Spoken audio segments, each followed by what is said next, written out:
Raman sir के channel में हमारे सभी बाल बच्चों का हार्दिक अभिनंदन है, स्वागत है। और मैं आज 10th क्लास का फिजिक्स से रिलेटेड टॉपिक पढ़ाएंगे, जिसका नाम है heating effect of electric current. और हिंदी माध्यम के बच्चे इसको बोलते हैं विद्युत धारा का उष्मीय प्रभाव। तो टॉपिक चलिए पढ़ाने चलते हैं।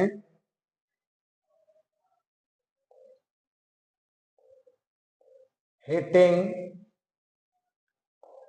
Effect of electric current. Hindi माध्यम के बच्चे इसको बोलेंगे विद्युत धारा का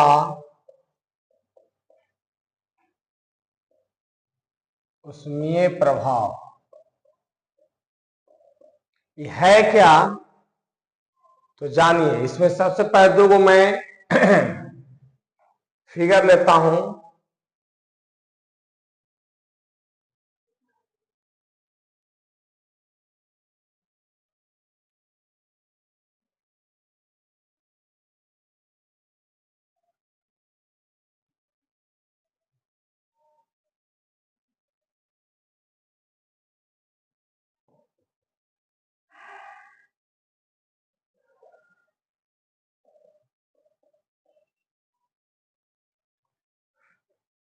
एक फिगर ए लिया, एक फिगर और ले रहे हैं।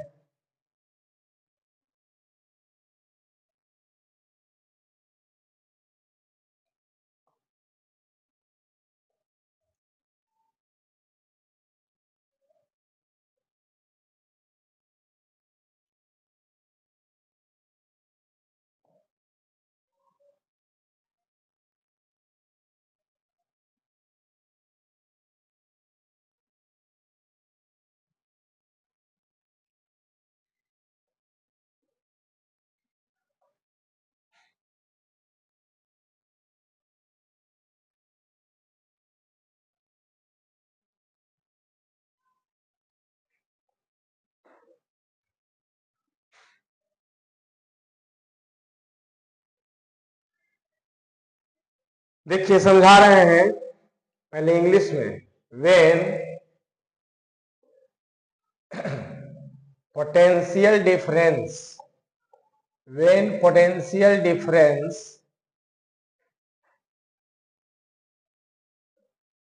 is applied across the conductor,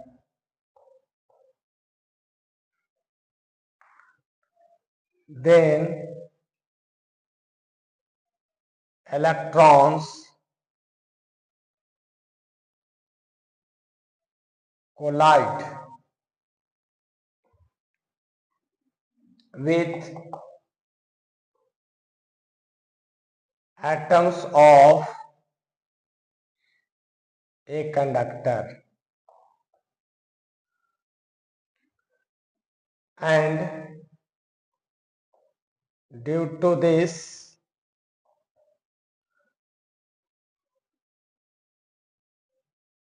conductor is heated. This effect is called heating effect of electric current. Hindi माध्यम का बच्चा बोलेगा, जब किसी चालक तार से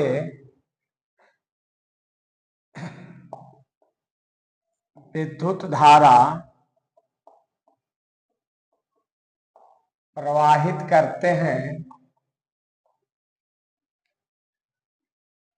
तो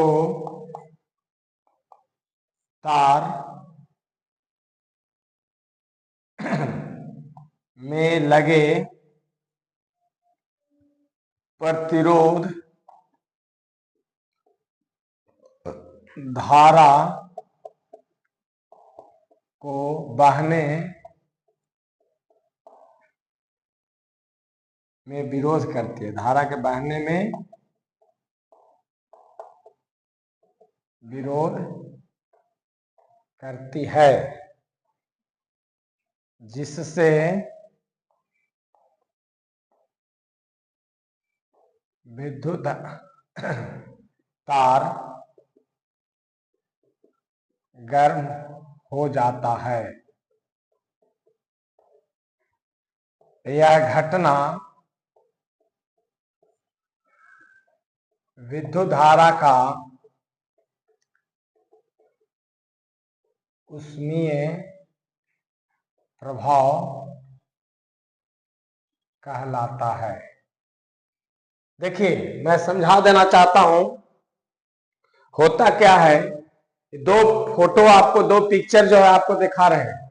कोई भी कंडक्टर जो है, एक conductor having large number of free electron रखता है। कोई भी कंडक्टर, कोई भी चालक तार है, उसमें क्या है कि large number of free electrons रहते हैं। जैसे ही इसको हम पोटेंशियल अप्लाइड करते हैं, पोटेंशियल अक्रॉस द कंडक्टर, तो होता क्या है कि इलेक्ट्रॉन जो है लोअर पोटेंशियल से हायर पोटेंशियल की ओर मूव करना चालू करता है। और जैसे ही इलेक्ट्रॉन जब मूव्स करता है, तो इलेक्ट्रॉन जो है कंडक्टर का एटम्स के साथ क्या करता है, कोलाइड करता है ना। और जब दो चीज कोलाइड करेगा तो जाहिर सी बात है कि हीट प्रोड्यूस होगा। तो यहां पर जो इलेक्ट्रिक एनर्जी होता है वो कन्वर्ट हो जाता है हीट एनर्जी में। किसमें कन्वर्ट हो जाता है बच्चों?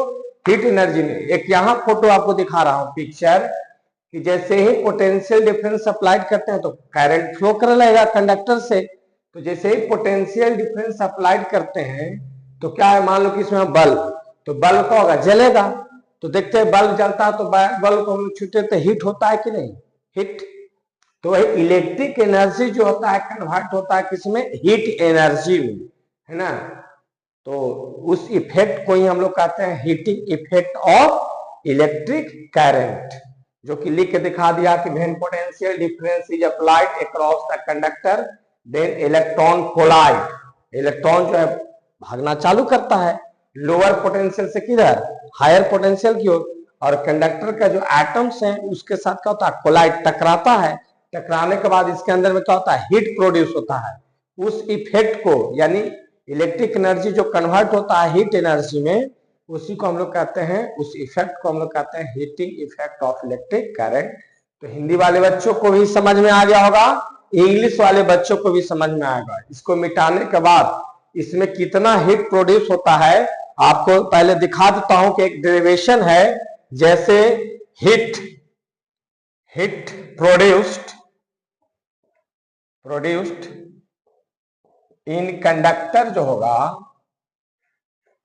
इज इक्वल टू H बराबर आई स्क्वायर आर टी के बराबर होगा। यानी हिंदी वाले बच्चों इसको क्या कहेंगे? चालक में उत्पन्न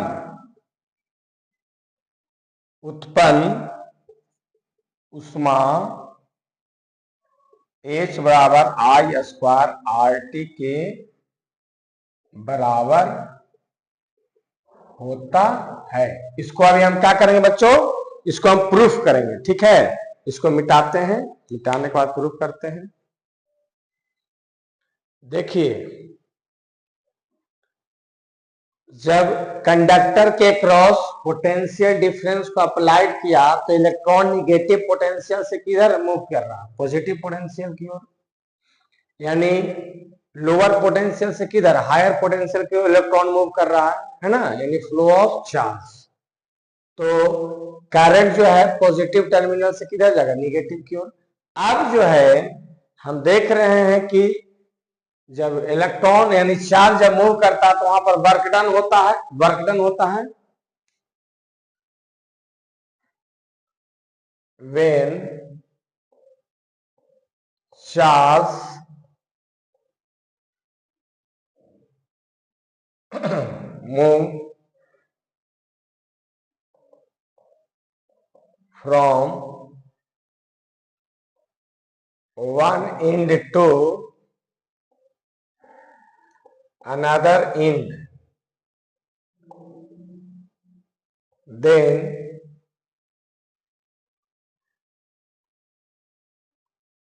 work done exist, है कि नहीं?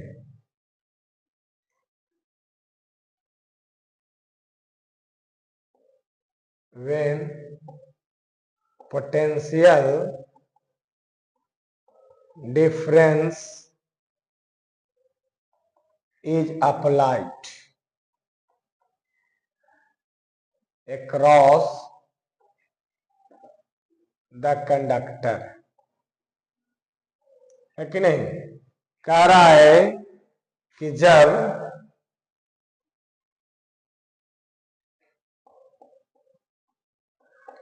विभवांतर को चालक के अनुकूल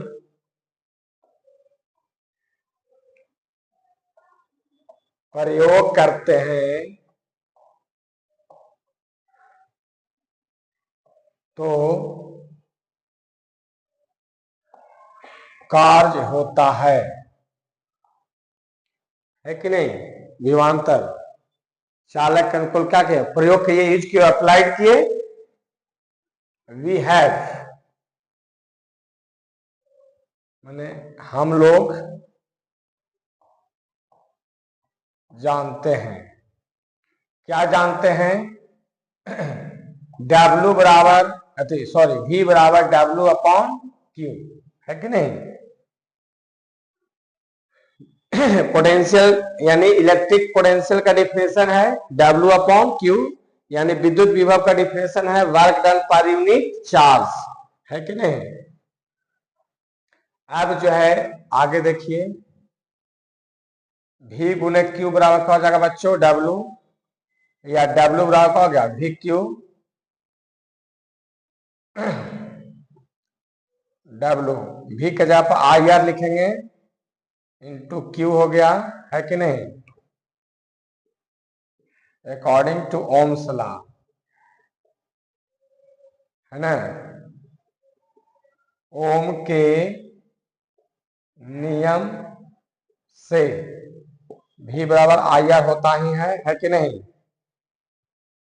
फिर देखिए W IR है और Q के जगह पर हम IT देख सकते, चूंकि I का मान Q अपॉन T होता है इलेक्ट्रिक करंट की परिभाषा से, इलेक्ट्रिक करंट का परिभाषा से चार्ज पर यूनिट टाइम, है ना? तो देखिए तो क्या गया? W बराबर हो गया I स्क्वायर RT, है ना? लिखाएगा this work done is lies in the form of heat, है ना? यानी यह कार्य उष्मा के रूप में स्थित रहता है ना? अर्थात दैट इज का हिंदी हो गया अर्थात H बराबर का हो जाएगा I स्क्वायर RT, है कि नहीं? यही डेरिवेशन था। फिर से देख लीजिए, जब हम पोटेंशियल विभवांतर को किसी चालक के एलोंग क्या करते हैं, अनुकूल हम लोग क्या करते हैं? अप्लाई करते हैं, प्रयोग करते हैं, तो क्या होता है? इलेक्ट्रॉन लोअर पोटेंशियल से हायर पोटेंशियल की ओर मूव करता है। मूव करने के बाद क्या होता है कि इलेक्ट्रॉन जो है कंडक्टर के एटम के साथ, परमाणु के साथ टकराता है, जिससे इसमें क्या होता है? हीट उत्पन्न होता है। उस इफेक्ट को हम बोलते हैं heating effect of electric current. तो हीट के रूप में कितना होता है? तो यही I स्क्वायर RT, यहाँ वर्क के रूप में, है ना? जैसे ही पोटेंशियल अप्लाई करेंगे इसमें एक वर्क होगा, वही वर्क जो है किसके रूप में, जो एनर्जी हो जाएगा किसके रूप में रहेगा, हीट के रूप में। और हीट का फॉर्मूला क्या है, आई स्क्वायर आर टी। तो यहां डिपेंड किसके पर किया, अब लिखवा रहे हैं, यानी पहला कंक्लूजन निकला, कंक्लूजन यानी निष्कर्ष, निष्कर्ष क्या निकला, पहला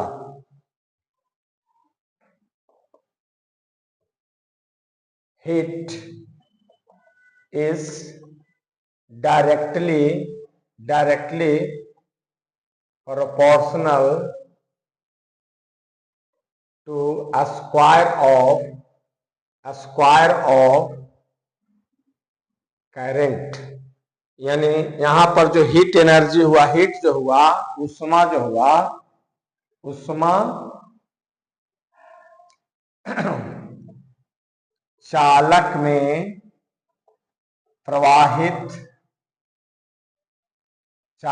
प्रवाहित विद्युत धारा के वर्ग के समानुपाती होता है, समानुपाती होता है। ठीक है, इसलिए हम क्या लिख सकते हैं, H is directly proportional to I square, है ना। दूसरा क्या हुआ से देखिए,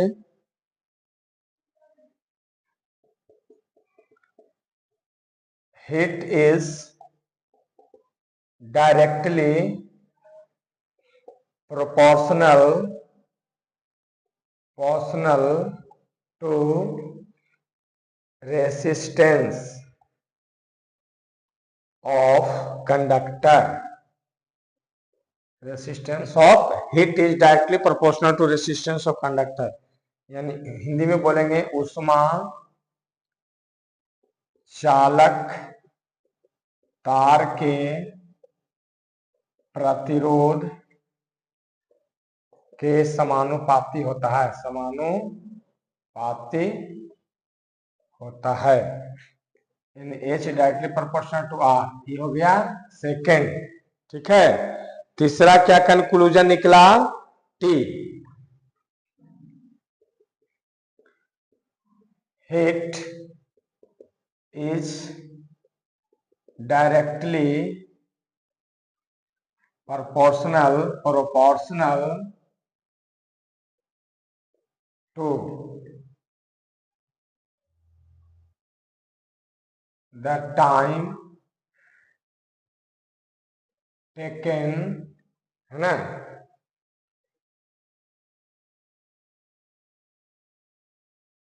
for current flowing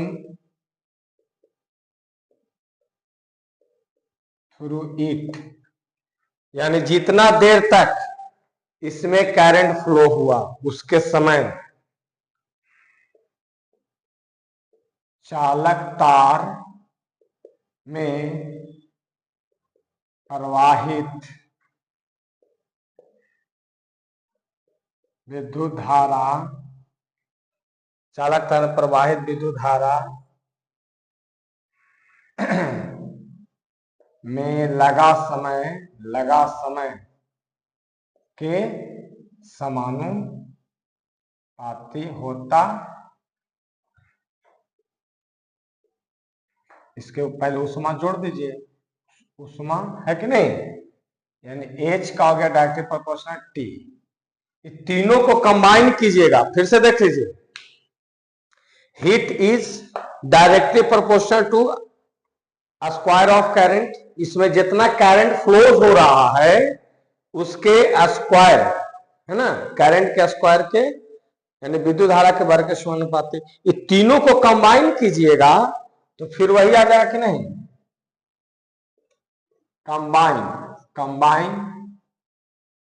combining 1, 2 and 3 we get H बराबर आ जाएगा आई स्क्वायर आर टी। यानी कंबाइनिंग का मतलब हुआ बच्चों, हिंदी माध्यम के बच्चों ही कहेंगे कि तीनों समीकरण को जोड़ेंगे तो फिर यही मिलेगा। है कि नहीं। तो इस तरह से आपको heating effect of electric current जो है बहुत शांति तरीके से, है कि नहीं, सिस्टम से आपको इंग्लिश और हिंदी दोनों समझ में आ गया होगा। तो ये हुआ आपका heating effect of electric current. इसके बाद नेक्स्ट टॉपिक आपको हम पढ़ाने जा रहे हैं इलेक्ट्रिक पावर, इसको मिटाने के बाद। नेक्स्ट टॉपिक है इलेक्ट्रिक पावर, जिसको हिंदी में बोलेंगे विद्युत शक्ति। विद्युत शक्ति है ना। इसको पहले डिफाइन कर दें, the rate of doing work in an electric circuit is called electric power. Electric power, फिर से the rate of doing work in an electric circuit is called electric power. Hindi वाले बच्चों क्या बोलेंगे?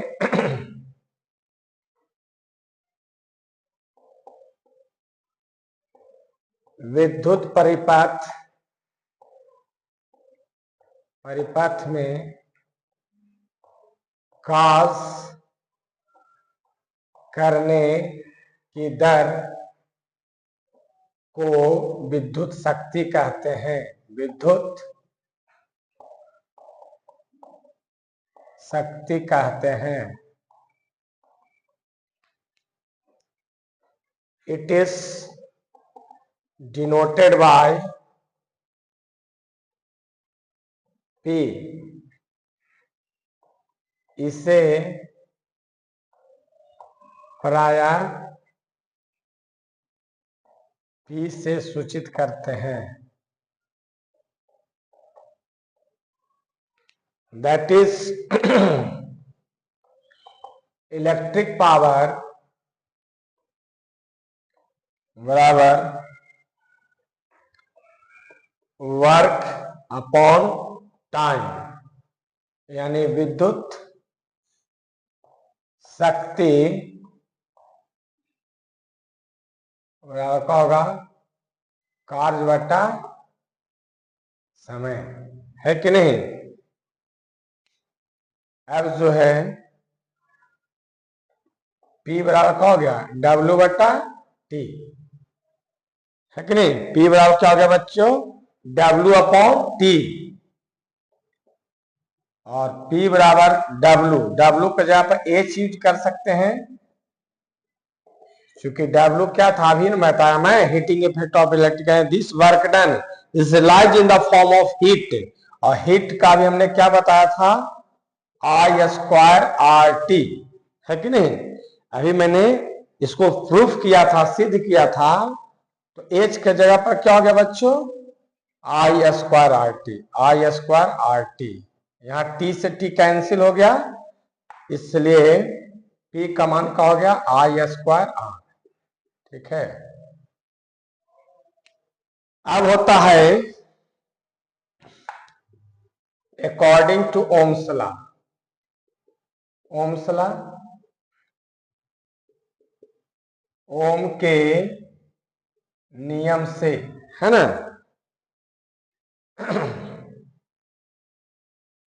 V = IR होता है कि नहीं?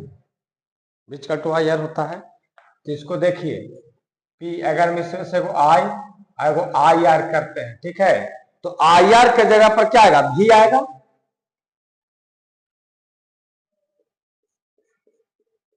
I गुने V, इसलिए हम P बराबर हमें वो क्या लिख सकते हैं? VI।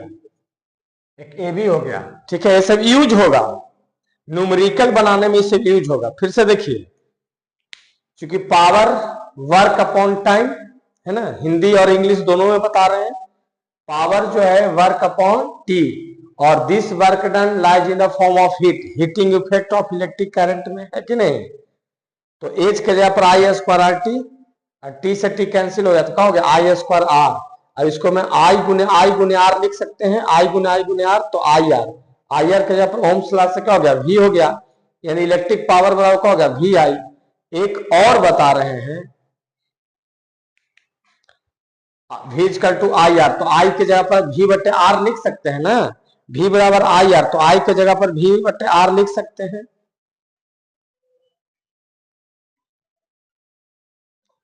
चूंकि p बराबर आई स्क्वायर आर, v बटे आर का होल स्क्वायर गुने आर, चाहे आई इक्वल टू v बटे आर, v स्क्वायर बटे आर भी आएगा, v स्क्वायर बटे आर स्क्वायर गुने आर कैंसिल हो गया, इसलिए p का मान क्या हो गया v स्क्वायर बटे आर भी हो गया, है कि नहीं। तो इस तरह से है कि नहीं, हम I को कन्वर्ट किए, यानी इसमें R रहने दिए, हो सकता है कि R को भी हम हटा दें, तो R को हटाए तो एक भी आया।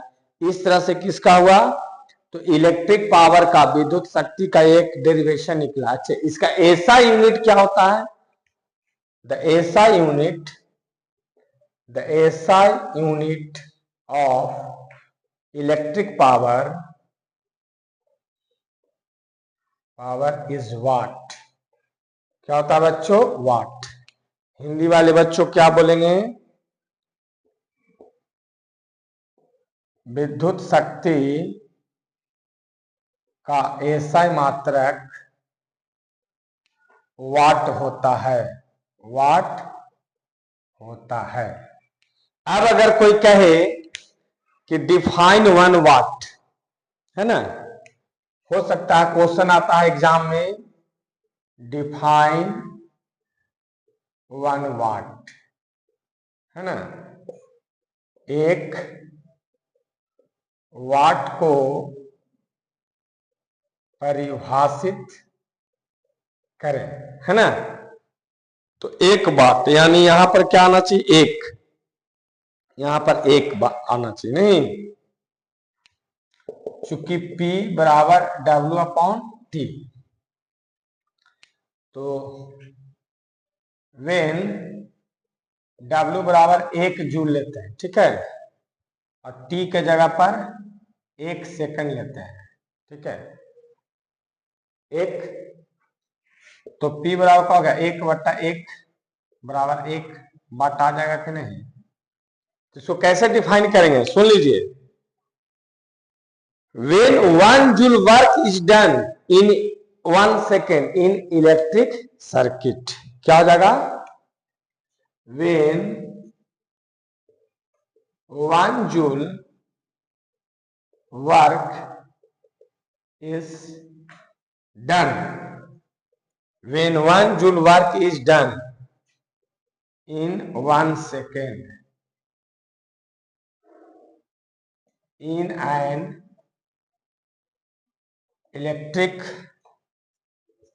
circuit, then electric power is said to be 1 watt। फिर से सुनो, कोई भी सर्किट में यदि 1 जूल वर्क होता है, कितना, 1 सेकेंड, है ना। हिंदी वाले बच्चों के लिए यहां पर लिख दे रहे हैं, हिंदी वाले बच्चों को देखो यहां पर लिख दे रहे हैं, है ना, जब विद्युत परिपथ में 1 सेकंड में 1 जूल कार्य होता है, तो उस परिपथ का विद्युत शक्ति 1 वाट होगा। फिर से सुन लीजिए, अगर कोई कहे, चूंकि इलेक्ट्रिक पावर विद्युत शक्ति का ऐसा यूनिट होता है बच्चों वाट, तो कोई कहा कि से डिफाइन 1 वाट, एग्जाम में आता है, चाहे हिंदी माध्यम के बच्चे एग्जाम देते हैं या इंग्लिश माध्यम के, तो डिफाइन 1 वाट है कि नहीं।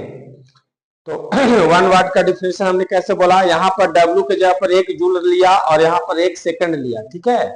तो यदि कोई भी एक इलेक्ट्रिक सर्किट है और इलेक्ट्रिक सर्किट में है कि नहीं, यदि 1 सेकंड में 1 जूल वर्क होता है, 1 जूल कार्य होता है, तो उस परिपथ का, उस इलेक्ट्रिक सर्किट का जो इलेक्ट्रिक जो वर्क हो, इलेक्ट्रिक पावर होगा, कितना हो जाएगा 1 वाट। तो यहां तक समझ में आया। एक चीज और इसमें बता देते हैं, अगर 1 kW लिखा हुआ है तो हो गया 1 किलोवाट। 1 kW लिखा हुआ है तो क्या हो गया 1 किलो वाट, और किलो का मतलब कितना 1000, 1 किलो में कितना 1000, तो इसके जगह पर क्या हो जाएगा 1000 वाट आएगा, है ना। कभी कभी ऐसा भी 1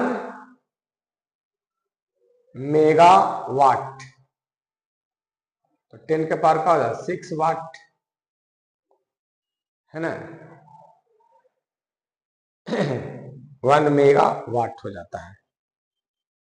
फिर 1 हॉर्स पावर, 1 हॉर्स पावर इस ऑब्जेक्टिव में पूछा जा तो 746 वाट होता है, समझे बच्चों। 1 हॉर्स पावर HP होता है मोटर में 1 HP, इसको जगह पर 1 HP, कितना का मोटर हुआ है वो, तो घर में मोटर लगे लो कितना 1 HP के, 2 HP, 3 HP, तो 1 HP में कितना होता है 746 वाट, 2 HP रहेगा तो क्या होगा 746 गुने 1 होगा, ठीक है।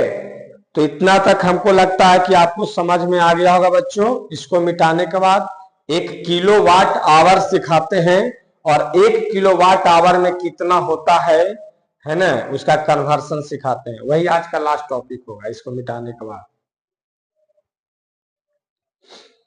अब चलो 1 किलो वाट आवर यानी 1 kWh, है ना, 1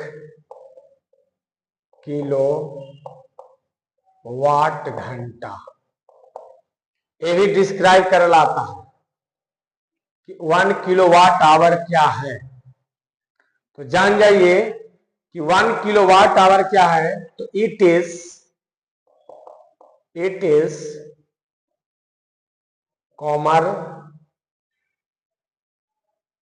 commercial unit of electric power. यह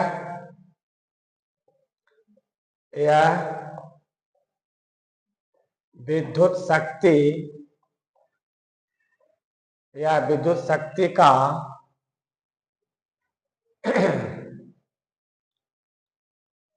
कॉमर्शियल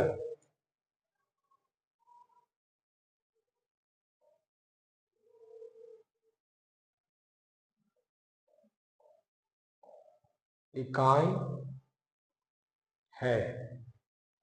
अब देखो, चूंकि 1 kWh, 1 किलो में 1000, तो यहां पर 1000 WH लिख दिए, ठीक है। हम लोग जब मीटर लगाए रहते हैं घर में तो उसमें kWh लिखा होता है, तो अगर 1 kWh है मैंने 1 यूनिट इसको माना गया है, 1 यूनिट। अगर यहाँ पर 100 है तो समझो कि आपके यहाँ 100 यूनिट बिजली खपत हुआ है कि नहीं। kWh ही कॉमर्शियल यूनिट होता है ना। अब वाट तो 1000, समझो कि यहाँ पर वाट लिख रहे हैं, और आवर को हम सेकंड में, चूंकि आवर में है, और कोई भी जो है ऐसा यूनिट क्या होता है, टाइम जो है सेकंड में चलता है, कुछ ही में है, आवर में है तो सेकंड, तो आवर 1 घंटा में कितना सेकंड होगा 1 घंटा में 60 मिनट और फिर 1 मिनट में 60, तो 60 गुणे 60 यानी 3600 सेकंड हो गया। तो कितना हो गया? 36 गुणे 3 शून्य इधर और 2 शून्य इधर, 10 के पावर 5 वाट सेकंड हो गया बच्चों, है कि नहीं? अब देखिए 36 में 10 से भागा दीजिए और 10 के पावर 5 यहाँ 10 से गुना कीजिए। हम यहाँ पे 10 से भागा दिए, 10 से गुना किए, यहाँ पर क्या हो गया? Watt second, watt second. तो यहाँ हो गया 3.6 गुने 10 के पावर 6 वाट सेकंड आया। ठीक है, अब एक चीज जानो, ये P है, ये सब क्या है? kWh क्या है? एक तरह से commercial unit of electric power, यानी पावर का है। तो पावर कैसे यूनिट का था? वाट सेकंड, है कि नहीं? अब देखिए इधर रफ कर रहे हैं, पावर जो होता है W बटा क्या होता है? T होता ना है, electric power W upon T। इसको हम लिखेंगे तो इसका किस में रहेगा? जूल। और टाइम को क्या लिखेंगे? पर सेकंड। तो क्या हो जाएगा? T यही नहीं देता है वाट, यही नहीं देता है वाट, क्योंकि इलेक्ट्रिक पावर का ऐसा यूनिट होता है वाट, यानी वाट को हम लिख सकते हैं जूल पर सेकंड भी। वाट को क्या लिख सकते हैं? वाट को क्या लिख सकते हैं? जूल पर सेकंड। देखो क्योंकि इलेक्ट्रिक पावर का फॉर्मूला क्या होता है? W upon T. डिफिनेशन से, परिभाषा से इलेक्ट्रिक पावर विद्युत शक्ति का परिभाषा है ना, कार्य बटा समय, और कार्य बटा समय तो कार्य का यूनिट होता है जूल और समय का होता है सेकंड, तो जूल पर सेकंड। जूल पर सेकंड को ही क्या कहते हैं? वाट। तो यहां पर देखो, यहां पर वाट को हम लोग क्या लिखेंगे? 3 सेकंड जूल पर सेकंड। अब गुने का हो गया सेकंड, सेकंड सेकंड कैंसिल, चूंकि वाट को हम लोग लिख सकते हैं क्या चीज?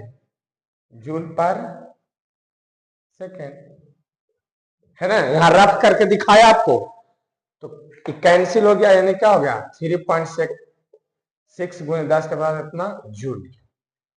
इसलिए 1 kWh किताब में दिया हुआ रहता है, और ऑब्जेक्टिव में आ सकता है कि 1 किलोवाट आवर है ना किसके बराबर? तो 3.6 गुने 10 के पावर 6 जूल के बराबर।